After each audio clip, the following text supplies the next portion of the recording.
All right. Wrapping up, only a couple more uh, things to go over to teach.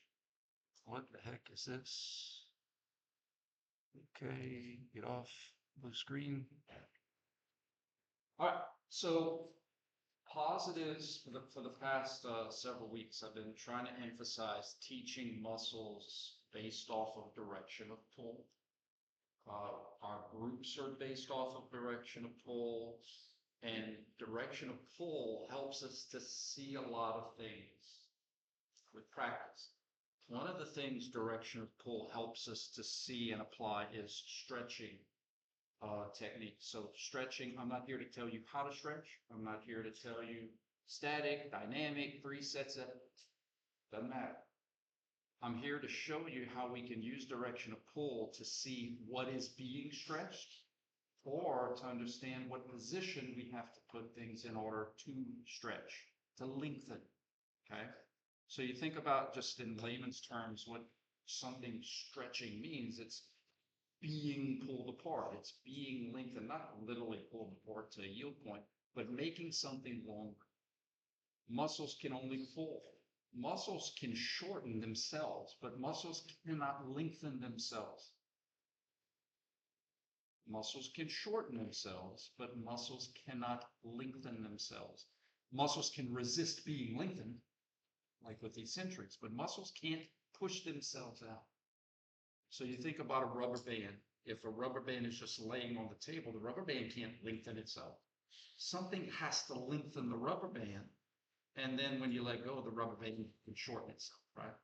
So the idea with stretching is, if muscles are similar to rubber bands, exactly the same, but they have stretchy properties like rubber bands, and I can stretch or lengthen a muscle just like a rubber band, and we know that muscles only pull. So if a muscle is pulling in a direction of motion, let's say like the wrist flexors. I have the photo that I'm going to scan the screen for. But wrist flexors, we know, pull in the direction of wrist flexion. There are strings, there are rubber bands that pull in the direction of wrist flexion. Well, when I flex, regardless of if it's contracting or not, the points on that string are going to get shorter. It's going to be put on slack. So if I want to lengthen the parts on the string, I need to extend in order to lengthen or stretch those points.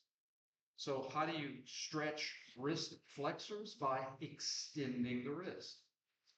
How would you stretch wrist extensors? By flexing the wrist.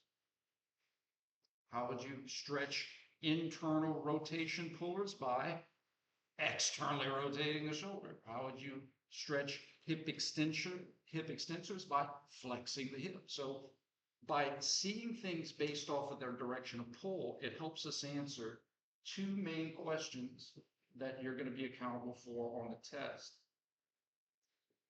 What group is being stretched? So I may have a question such as the one on the screen, and I may say, identify the group. Now, notice I didn't say agonist, because when you're stretching, your muscles relax, right? Hey, relax. Take a deep breath, try to relax. But I can say what group is being stretched based off of this position. So we can identify the group of muscles based off of joint position. We did this on the first test in terms of identifying position. The right wrist is extended. So therefore, extension pullers are going to be on slack and flexion pullers are going to be lengthened. So I'd be stretching flexors, right wrist flexors. Simple enough. But if again, just to show you, before we get into individual muscles, if I just said, I'm stretching my palmaris longus, well, what does it do? You know, so it's always bringing it back to pull. Then we can go into specific muscles. All right. Another thing, how do we stretch a group? How do we stretch? So it's just reverse engineering it. It's not complex, but what group is being stretched? I give you a picture, you identify what's being stretched based off of the position that you observe. Another one could be, well, how do I stretch a group? Well, what is the group? If the group is wrist flexion pullers, well, then I need to extend the wrist. So it's telling you I want to stretch wrist flexors, and then you being able to understand that I need to extend the wrist if I'm going to lengthen or stretch flexion pullers. How, well, it's not. Like, let's say you have a picture that's standing, Mm-hmm. basically doing this, Mm-hmm. this, Nope, other way. Look at the picture. So you see like the palm side? opposite. Okay. So what group is being stretched? Identify the joint position. What's the position in that photo? What's my joint position? It's extended, okay? The stretch, the agonist that being stretched is going to be pulling in the opposite direction of that motion. So in other words, as I extend, I'm going to be stretching flexion pullers. Now this is number one. So number one would be like the photo. Identify the joint position and just understand that I'm stretching whatever's pulling in the opposite direction. How to stretch a group?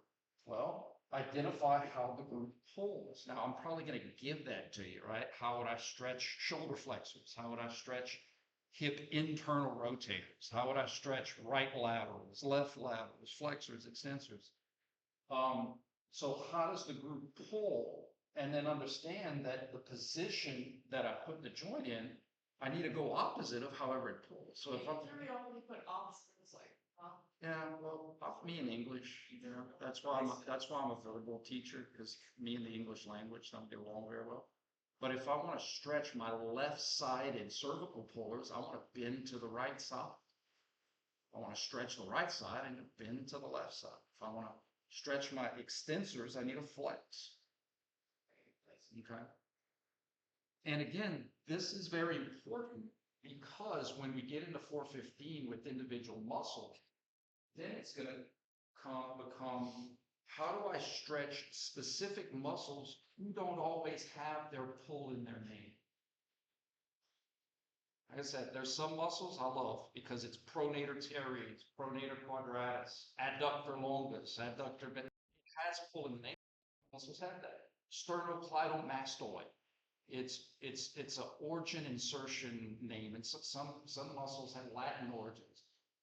So by understanding the pull-based functions, what we could say is, all right, well, how does the sternocleidomastoid pull? Oh, it's a cervical flexion puller. I need to extend my cervical if I want to stretch it. Oh, it's a left lateral puller. Oh, I need to bend to the right if I want to stretch it. Oh, it's a right transverse puller. Oh, I need to look to the left if I want to stretch it.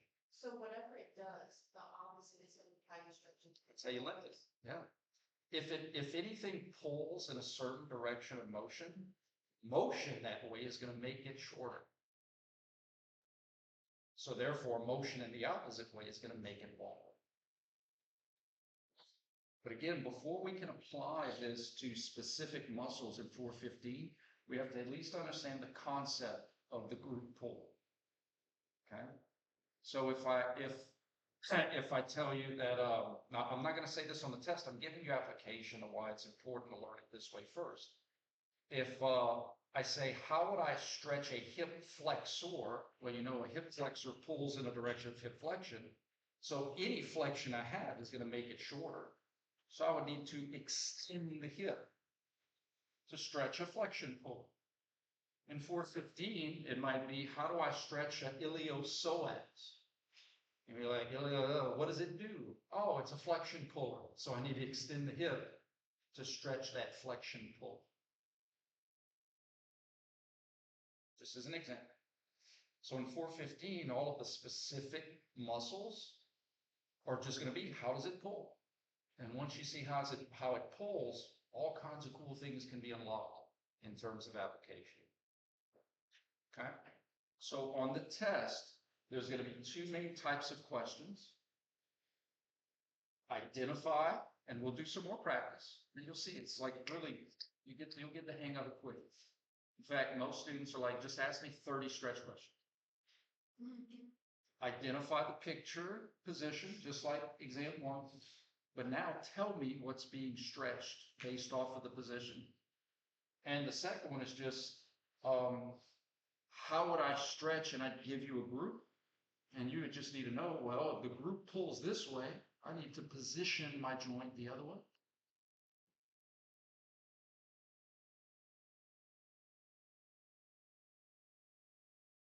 Any questions before I pull the screen down and we'll do some practice? Okay.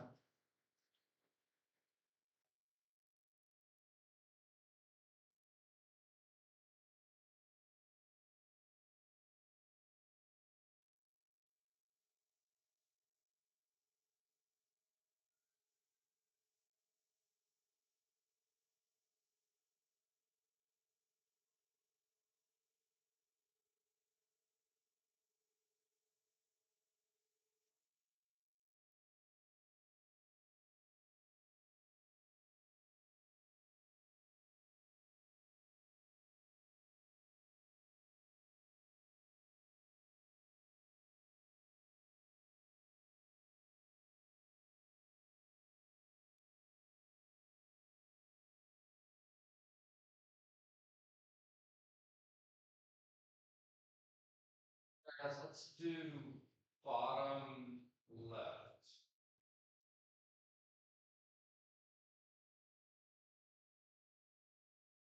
And specifically, here, left hip. So let's identify position. Her left or your left? Her left, absolutely. Her left, that's her left femur would be a specific side. And that her left femur would be attached to her left acetabulum, so therefore it'd be her left hip. Okay.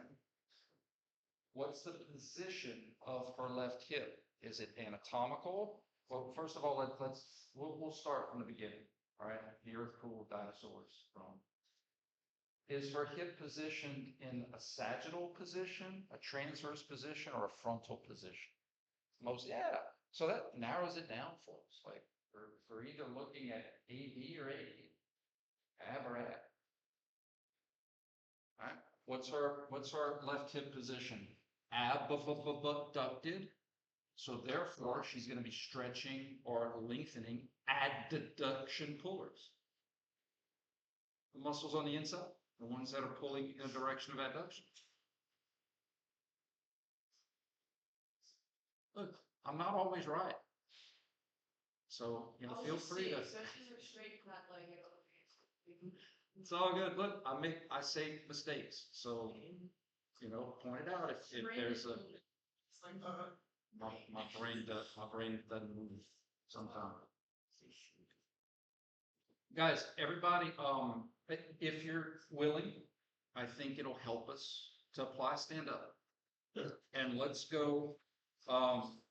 It'll really help if you go left lateral, but really abduct that left hip, and you should feel that stretch on the inside of your leg. You should feel the inside strings pulling. And those strings are pulling in a direction of adduction because you're abducting your left hip. And if you switched it and you went to the right side, you'd feel the same thing on the other side. You'd feel adductors because you're abducting. Right? And if you would want to stretch abductors, well, then you'd have to adduct. It's that's the danger. I'm only going to ask questions that are obvious positions. So, like, I wouldn't even ask, because we don't have a side view. I can't assess ankle, and I'm going to ask, and not only that, I'm going to tell you what I'm asking. All right. Let's try to do.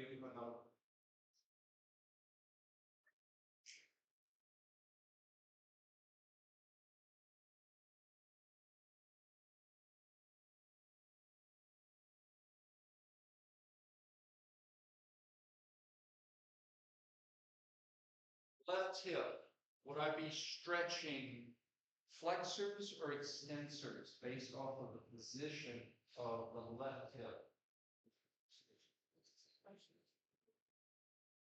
Left hip flexors would be stretched because the left hip is in the extended position.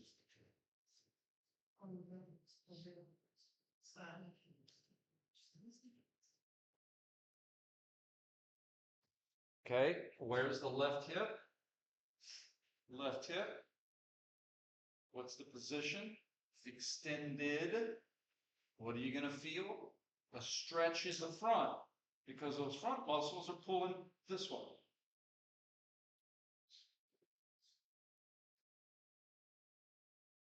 Identify the position, and the position will infer who's being lifted. Okay. Let's do right hip and let's talk rotators. This is why I spend so much time trying to teach you illusions and tricks, because this is hopefully where it can come into play. Is her right hip externally or internally rotating? Externally rotating. So she wouldn't be stretching external pullers, she's stretching internal pullers. Now, her right hip is also flexed. I'm not saying it's not. We were just having a rotation conversation. Okay, I'm not pretending that her right hip's not flexed. She would be stretching extension pullers and internal rotation. Just like if I wanted to stretch my neck, I could stretch it sagittally and stretch it frontally. I could do a combination of things.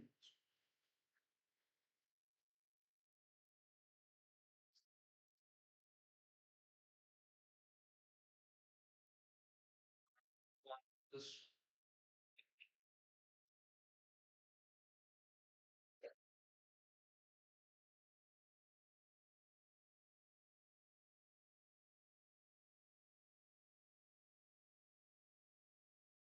Let's start off with the picture on the left.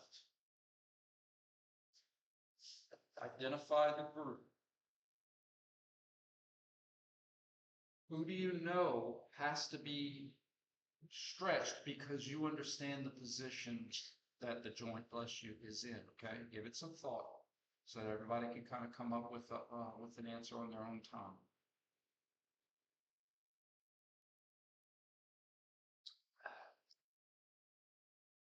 I did not want to get out of bed this.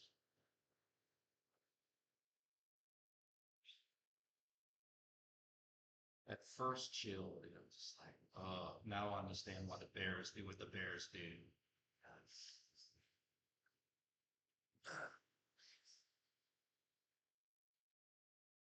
If you want to do a process, if you are process oriented,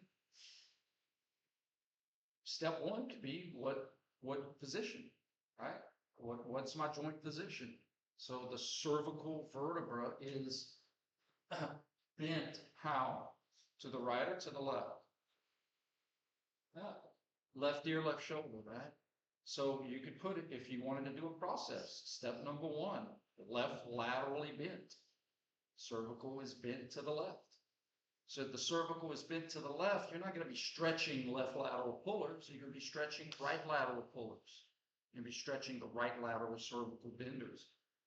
But if I just say mainly right sternocleidomastoid, right erector spinae, iliocastalis, longissimus, spinalis, all of that stuff doesn't, we're trying to make it palatable by saying, hey, all of those specific names of players, if I say Charles Barkley, it doesn't tell you 76ers that he plays for the 76ers or he plays for the Suns, or it doesn't tell you what team a player plays for. Some muscles, we have it, but most of them don't.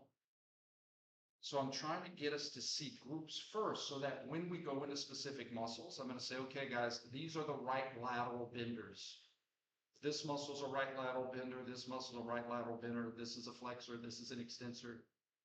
So that way, when you hear a specific muscle, the first thing you should ask yourself is, how does it pull?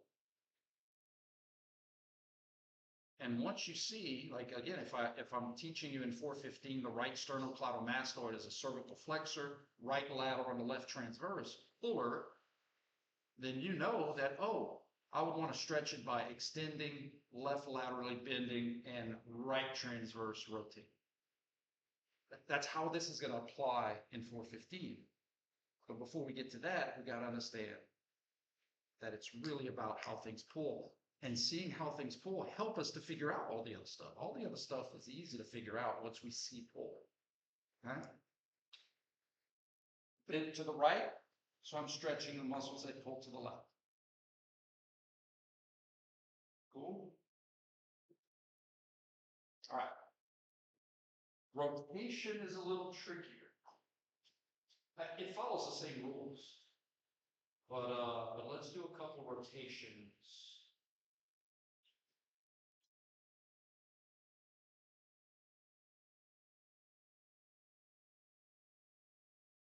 Start off with it looks like it's moving, and it is, and then we'll go to the pelvic girdle.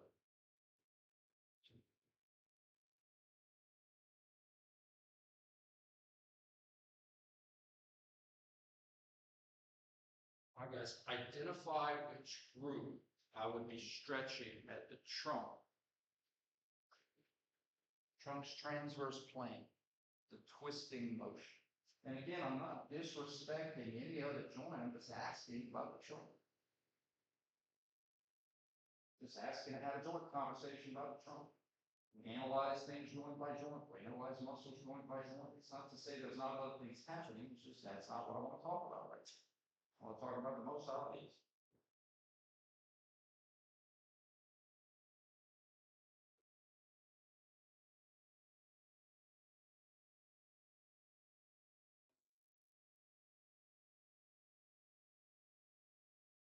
I try to teach my students not to have to guess, walk down the path of correct inference.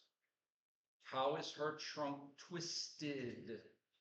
How is it rotated? Is she rotated to her right or rotated to her left? Is her sternum looking at her right hip or is her sternum looking at her left hip? Sternum's looking at her right hip. She's twisted to her right. So therefore, she's stretching muscles that are pulling to her left. Who are those muscles? I'll teach them to you in 415. But if I just said, hey guys, I need you to learn that in this position, you're stretching your right external, your left internal, your left erector spine, that doesn't mean anything until you give direction and full context to it. In other words, she's twisted to her right. She's stretching muscles that pull to the left. Who are the muscles that pull to the left in the transverse part? That's how I'm going to teach you specific muscles. Once you identify the group, then it's easy to list the members of the band, or it's easier to list the people on the team. But we got to identify the team first. Any questions? Her trunk's twisted to her right, so she wouldn't be stretching muscles that pull to the right. She'd be stretching muscles that pull to the left. Remember, transverse, not lateral. You do a lateral. All right, let's do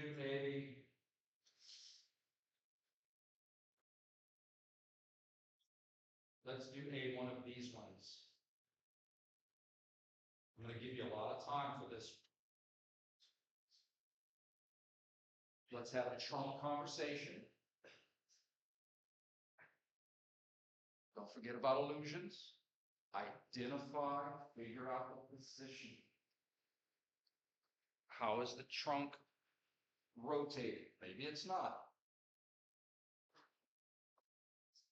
If it is, how would it be rotated? And then once you identify the trunk position, then you can use logic to say, okay, well, these are the muscles that would have to be stretched based off of that position. Give it some thought. Talk with your neighbor.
Here's a hint, the trunk is not an anatomical position.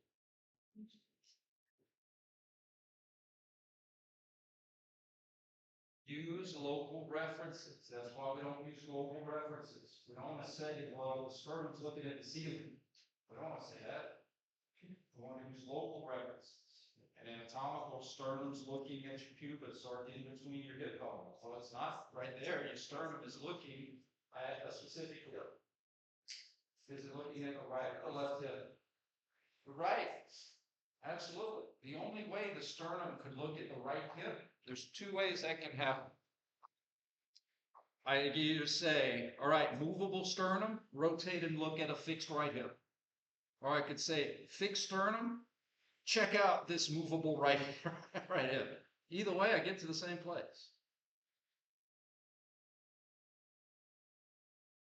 Right? So because the person in the illustration is twisted to their right, they have to be stretching muscles that pull to the left. They're stretching left transverse trunk rotators. Does that make sense? In 415, I'm going to teach you who those muscles are. But the only way we're going to know for sure that they're being stretched is because we can see direction of pull. If I'm twisted to the right, I got to be stretching muscles that pull to the left. If I'm twisted to the left, I got to be stretching muscles that pull to the right. Questions? Clarifications? Prayer warriors? Absolutely. Establish the position. The trunk is twisted to the right. Do you see that? And it's okay if you don't. If the trunk, just like if I said, if I extend my wrist, I'm going to be stretching flexors. If the trunk is twisted to the right, I have to be stretching muscles that want to pull me to the left. Same concept, just applied in a different joint, in a different plane, but muscles only pull, and it's a function of things that pull. The same rules have to apply to all. So establish the joint position. And some of you may do a process of elimination, like I do process of elimination for agonists. Who do I not need to see who I do need? You can do the same thing here. If I'm twisted to the right, I can't be stretching right transverse pulleys. Like those muscles are really short. I can eliminate right transverse. I'm stretching left transverse.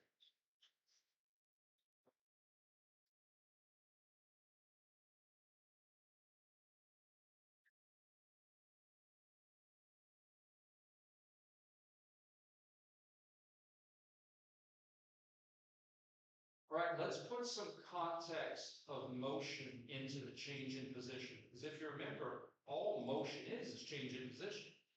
That's all movement is. So what if I said I start on one? Now on the test, I'm going to add the words. I'm going to be consistent. Start, finish.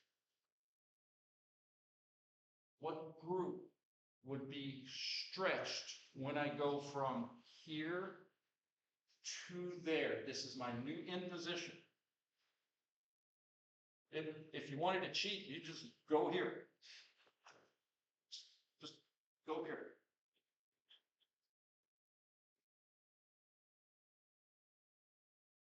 Establish the position and then infer the group that's being stretched.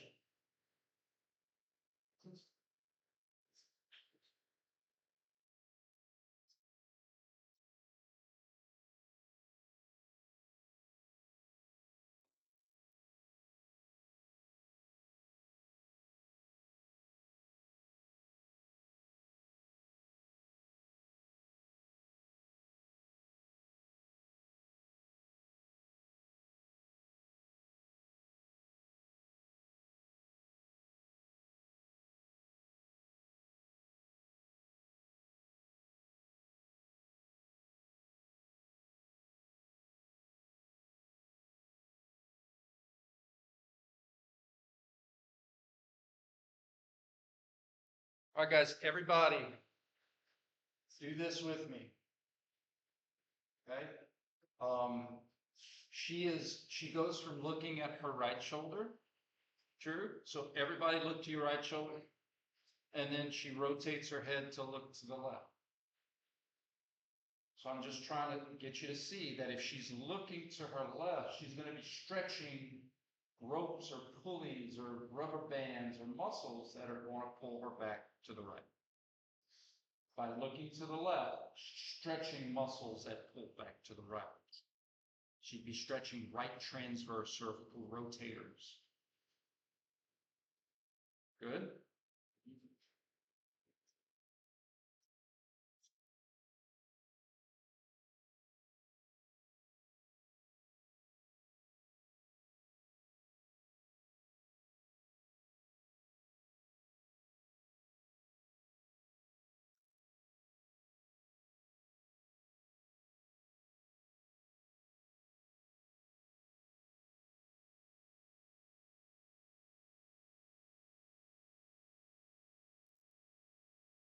What would I be stretching in this position?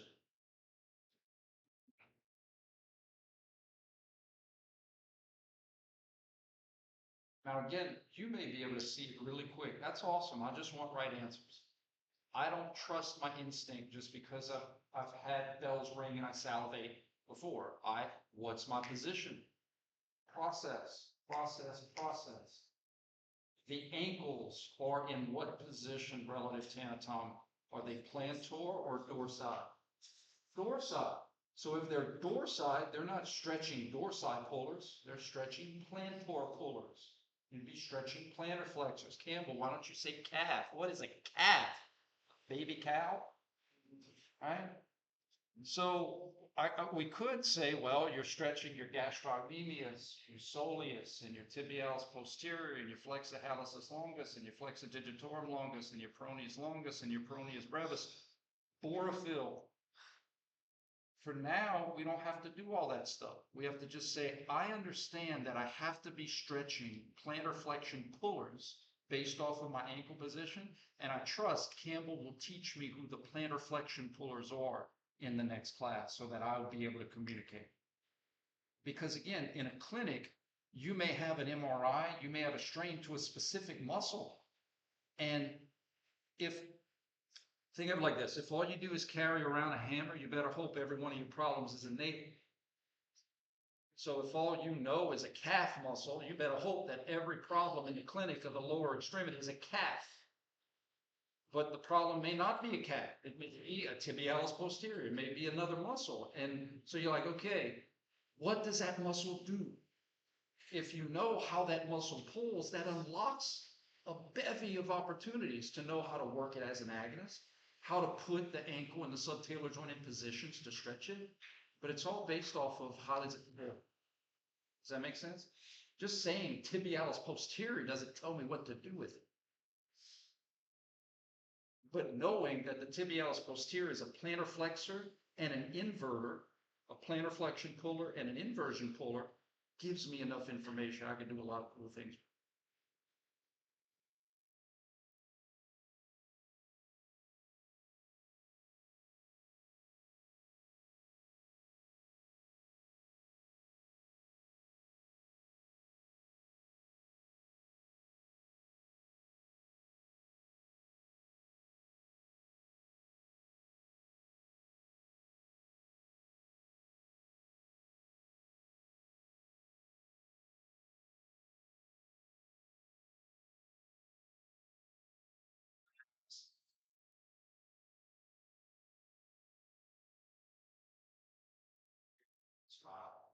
Very expensive PVC pipe.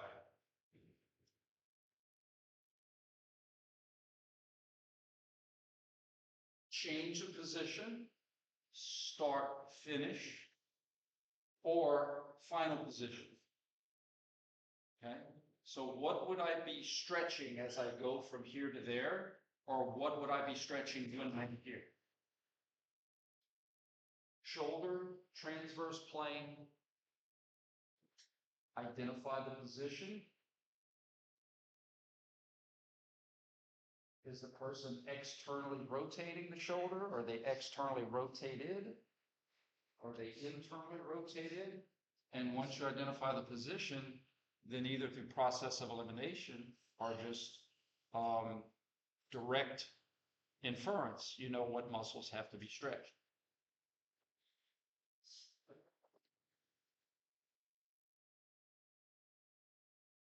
Shoulders externally rotated, so you'd be stretching internal rotators. And by identifying a group, we understand there's not just one muscle that pulls in the direction of internal, there's several of them. And we're going to learn them. We're going to learn what the internal rotation pullers are, but it's several of them. And it's not just one.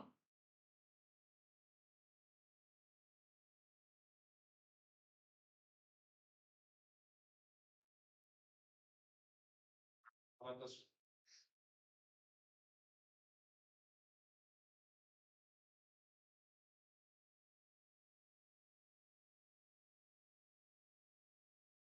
I cannot identify with this picture right here, because when I stretch, it's literally like the worst feeling. Like, does anybody else have that feeling? Like some people, they love it. Like my wife, when she stretches, she feels great. When I stretch, nauseating.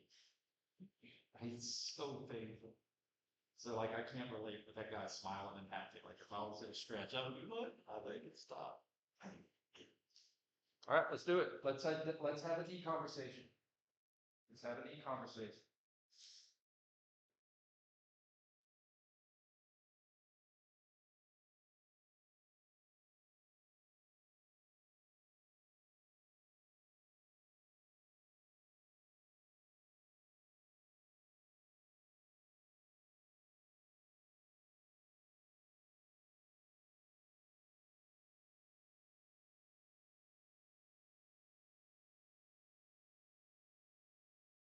On the test, this is how I would, because again, it's a fair question.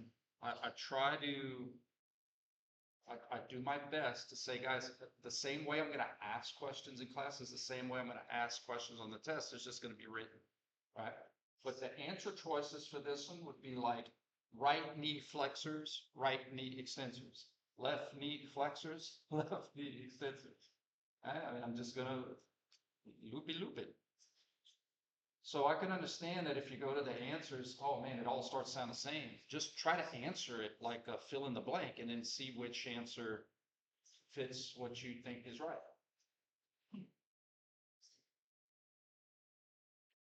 Left knee extensors are being stretched, right? The extension pullers. So I'm hoping, bless you, I'm hoping this again hits home. Well, Campbell, why don't you just say you're stretching quads? Do you see now why I don't want to say I'm just stretching the quads? Eventually, maybe once we understand that, oh, the quads are extension pullers, and the quads are made up of vasti muscles, medialis, lateralis, intermediate, right? They have specific names. But just quad doesn't tell me pull. Doesn't. We have as many groups of muscles as we have allowable joint motions. To me, that's a great rule. Like that just makes sense. If the joint can move that way, we have to have strings that pull that way. We have wrist flexion pullers and wrist extension pullers. So if I want to stretch the flexors, I got to extend, and I want to stretch the extensors, I got to flex. So by flexing my left knee, I'm stretching extension pullers. And then eventually we'll learn who's in that group. Who are the extension pullers?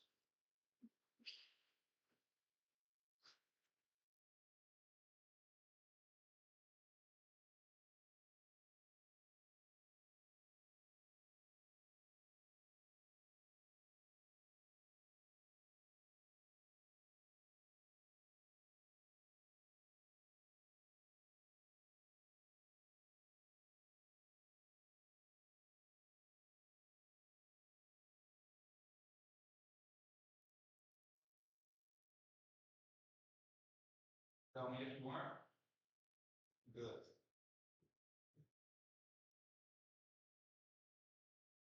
Try to make this less complicated.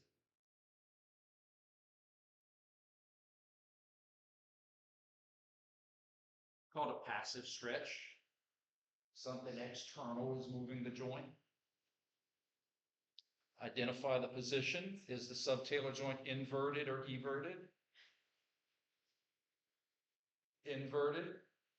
You could do elimination. Oh, if I'm inverted, I'm not lengthening inversion pullers.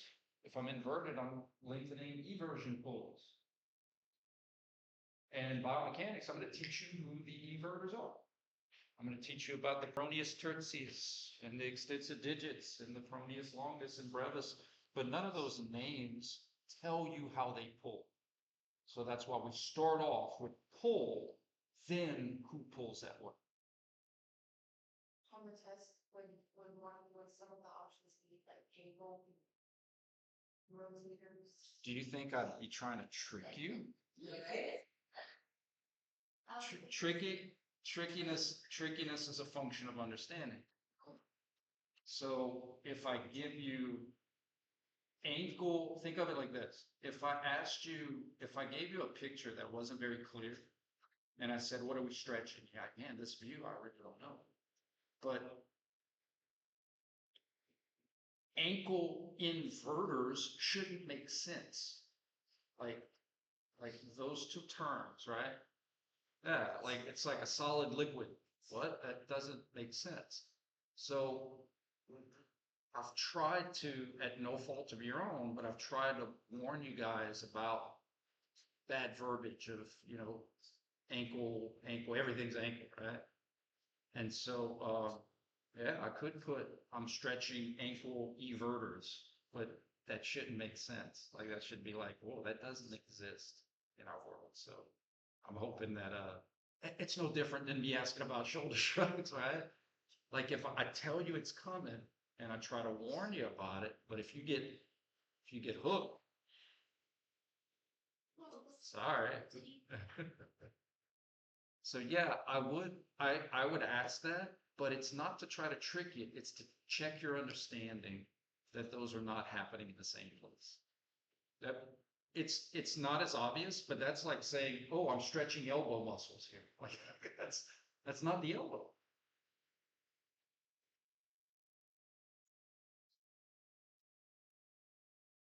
Is there any stretch? I tried to think of something throughout the body. Is there anything that is in your head that you're thinking you want me to ask? I tried to do a shoulder, I tried to do an elbow, I tried to do a wrist, I tried to do a knee. It's really that simple. Identify the position and understand the muscles that are being lengthened have to pull in the opposite direction of that decision.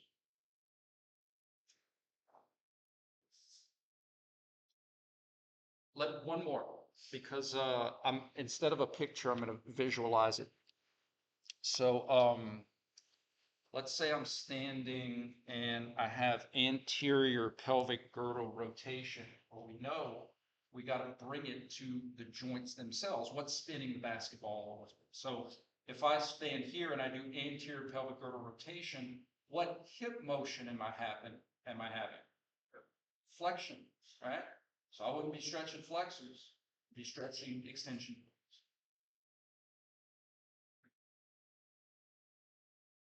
In this case, it would just be on the right side. Goodness gracious. Stretching hurts so much. Any questions? Next week, we're going to emphasize exceptions. Not exceptions to the rules, but sometimes we move in the same direction as external forces when there's some kind of functional task, nailing in a hammer, hitting a mosquito. And sometimes we have motion when there is no external forces, and we're going to talk about speeding up, slowing down, concentric, eccentric. Practical example. So if I'm here and I clap my hands, my horizontal adductor sped me up, and literally the collision of my hands slowed me down, right? Like, crash test. Well, what if I decided not to hands? What if I wanted to put on the brake and not clap my hands? Well, the same muscles that sped me up can't push me to a stop. So it's like, oh, well, eccentric has to put on the brake. So I'm going to turn these off and use my horizontal adductors to slam on the brakes before I climb. Stuff like that. All right, guys, you have a good weekend. Get some rest. Stay warm.